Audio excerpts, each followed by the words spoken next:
ಯಾರಿಗೂ ಅಂಜೋ ಮಗ ಅಲ್ಲ ನಾನು ಸ್ವತಂತ್ರ ಭಾರತದಲ್ಲಿ ನಾನು ಪಕ್ಕಾ ಲಿಂಗಾಯತ ಧರ್ಮ, ಅದು ಬಸವ ಧರ್ಮದಲ್ಲಿ ನಾನು ಜನಿಸಿದಂಥವನು. ಯಾಕಂದರೆ ಕೃಷಿಯನ್ನು ಅವಲಂಬಿತರಾದಂಥ ಲಿಂಗಾಯತ ಪಂಚಮಸಾಲಿಗಳು ಇವತ್ತು ನಿಜವಾದ ಲಿಂಗಾಯತರು ನಾವು. ಇವತ್ತು ಅನೇಕ ಒಳಪಣಗಳಿದ್ದಾವೆ, ಪಾಪ ಅವ್ರಿಗೆಲ್ಲರಿಗೂ ದಾರಿ ತಪ್ಪಿಸುವಂಥ ಕೆಲಸ ನಮ್ಮ ಪೂಜ್ಯರು ಮಾಡ್ತಾ ಇದ್ದಾರೆ. ಅದಕ್ಕೆ ನಾನು ನಮ್ಮ ಎಲ್ಲ ಸಮಾಜದ ಜನತೆಗೆ ನಾನು ಕೈ ಮುಗಿದು ವಿನಂತಿ ಮಾಡ್ಕೊಳ್ಳೋದಿಷ್ಟೇ, ನೋಡಿ, ನೀವು ಹಿಂದೂ ಅಂತ ಬರೆಸಿದರೆ ನಿಮ್ಮ ಧರ್ಮಕ್ಕೆ ಯಾವತ್ತೂ ಈ ರಾಷ್ಟ್ರ ಇರೋವರೆಗೂ ನಿಮ್ಮ ಧರ್ಮಕ್ಕೆ ಏನೋ ಮಾನ್ಯತೆ ಸಿಗೋದಿಲ್ಲ.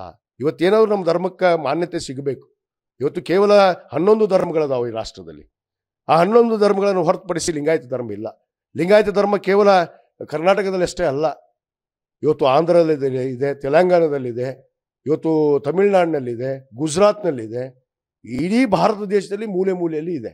ಆ ಜನಾಂಗಕ್ಕೆ ನ್ಯಾಯವನ್ನು ಕೊಡಬೇಕು, ಆ ಬಸವ ತತ್ವಕ್ಕೆ ಒಂದು ನ್ಯಾಯವನ್ನು ಕೊಡಬೇಕು ಅಂತಂದ್ರೆ ಇವತ್ತು ನಾವೆಲ್ಲ ಒಗ್ಗಟ್ಟಾಗಿ ಲಿಂಗಾಯತ ಅಂತ ನಾವು ಧರ್ಮವನ್ನು ಬರೆಸಬೇಕು. ಮತ್ತು ಒಳಪಂಗಡದಲ್ಲಿ ತಾವು ಏನಾದ್ರು ಬರೆಸ್ಕೊಡ್ರಿ, ಲಿಂಗಾಯತ್ ಪಂಚಮಸಾಲಿ ಇದ್ರೆ ಲಿಂಗಾಯತ್ ಪಂಚಮಸಾಲಿ, ಲಿಂಗಾಯತ್ ಬನಿಜ್ಗೆ ಇದ್ರೆ ಲಿಂಗಾಯತ್ ಬನಿಜ್ಗೆ, ಆ ಲಿಂಗಾಯತ ಆದಿ ಬನಿಜ್ಗೆ ಇದ್ರೆ ಆದಿ ಬನಿಜ್ಗೆ, ಮಡಿವಾಳರದಾರ, ಅಗಸ್ರದಾರ, ಭಾಳಷ್ಟು ಜನ ಅದಾರ, 112 ಒಳಪಂಗಡಗಳಿದ್ದಾವೆ.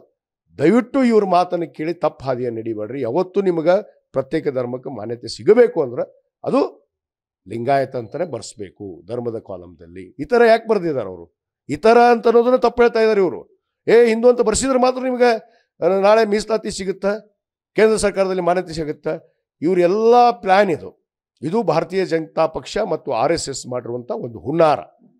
ಎಲ್ಲ ಮಠಾಧೀಶರಿಗೆ ಇವರು ಫಂಡಿಂಗ್ ಮಾಡಿದ್ದಾರೆ, ದುಡ್ಡು ಕೊಟ್ಟಿದ್ದಾರೆ.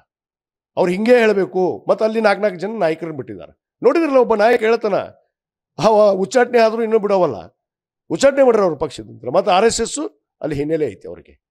ಇದೆಲ್ಲ ಪುಡಾರಿತನ ನಡೆಸಿದ RSS ಬೆಂಬಲದಿಂದ ಈ ರಾಷ್ಟ್ರವನ್ನು ಒಡೆದು ಆಳಿ ಚೂರು ಮಾಡೋದಕ್ಕೆ ಅವರು ಸಜ್ಜಾಗಿದ್ದಾರೆ RSSದವರು. ಆದರೆ ನಾವು ನಮ್ಮ ಬಸವ ತತ್ವವನ್ನು ನಾವು ಚೂರು ಆದರೂ ಪರವಾಗಿಲ್ಲ, ಸತ್ರೂ ಪರವಾಗಿಲ್ಲ, ನಾವು ನಮ್ಮ ತತ್ವವನ್ನು ಬಿಡೋದಿಲ್ಲ. ನಾವು ಭಾಳ ಸ್ಪಷ್ಟವಾಗಿ ಹೇಳಿದ್ದೀವಿ ನಮ್ಮ ಜನಕ್ಕೆ, ನೀವು ಧರ್ಮದ ಕಾಲಮ್ನಲ್ಲಿ ಲಿಂಗಾಯತ ಅಂತ ಬರೆಸ್ರಿ, ನಿಮ್ಮ ಒಳಪಂಗಡದಲ್ಲಿ ಲಿಂಗಾಯತ ಪಂಚಮಸಾಲಿ ಬರೆಸ್ರಿ, ಬೇರೆ ಯಾವ್ಯಾವ ಒಳಪಂಗಡಗಳು ಎಲ್ಲರೂ ಬರೆಸ್ರಿ. ಇದು ಪ್ರತ್ಯೇಕ ಮಾನ್ಯತೆ ಸಿಗುತ್ತೆ. ಯಾಕಂದರೆ ರಾಜ್ಯ ಸರ್ಕಾರ ಇದು ಶೈಕ್ಷಣಿಕ ಮತ್ತು ಸಾಮಾಜಿಕ ಒಂದು ಏನು ಸಮೀಕ್ಷೆಯನ್ನು ಮಾಡ್ತಾ ಇದೆ. ಕೇಂದ್ರ ಸರ್ಕಾರ ಕೂಡ ಜಾತಿ ಜನಗಣತಿ ಮಾಡ್ತಾ ಇದೆ. ಯಾಕಂದರೆ ರಾಜ್ಯ ಸರ್ಕಾರ ಇಷ್ಟೇ ಮಾಡೋಕ್ಕೆ ಸಾಧ್ಯ. ಇದೇನು ಜಾತಿ ಜನಗಣತಿ ಅಂತ ನಾಳೆ ಇವ್ರು ಸರ್ಟಿಫಿಕೇಟ್ ಕೊಡೋಲ್ಲ. ಇವ್ರು ತಿಳ್ಕೊಂಡ್ರೆ ಸರ್ಟಿಫಿಕೇಟ್ ಬಂದ್ಬಿಡುತ್ತೆ ಅಂತೇಳಿ ಇವ್ರಿಗೇನು ಸರ್ಟಿಫಿಕೇಟ್ ಕೊಟ್ಬಿಡ್ತಾರಾ? ಹಿಂದೂ ಅಂತ ಬರ್ಸಿದ ತಕ್ಷಣ ಇವ್ರಿಗೆ ಮೀಸಲಾತಿ ಕೊಟ್ಬಿಡ್ತಾರಾ? ಅಲ್ಲೇ ಹಿಂದೂದಲ್ಲಿ ಎಷ್ಟು ತುಂಬಿದಾವು? ಯಾಕೆ ನೀವು ಅರಿವಾಗ್ತಾ ಇಲ್ಲ ನಮ್ಮ ಜನಕ್ಕೆ?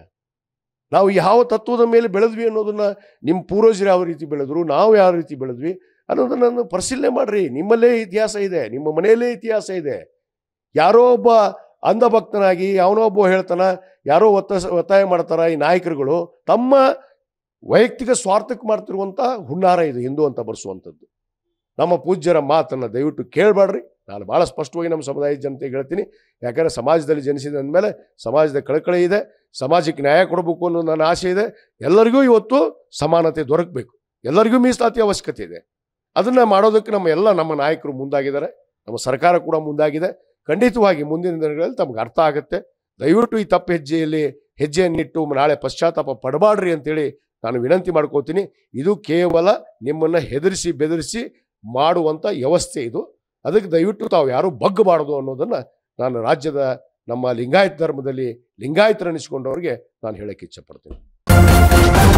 ನ್ಯೂಸ್ ಫಸ್ಟ್, ನಿರ್ಭೀತಿಯಿಂದ ನಿಮ್ಮ ಪರವಾಗಿ.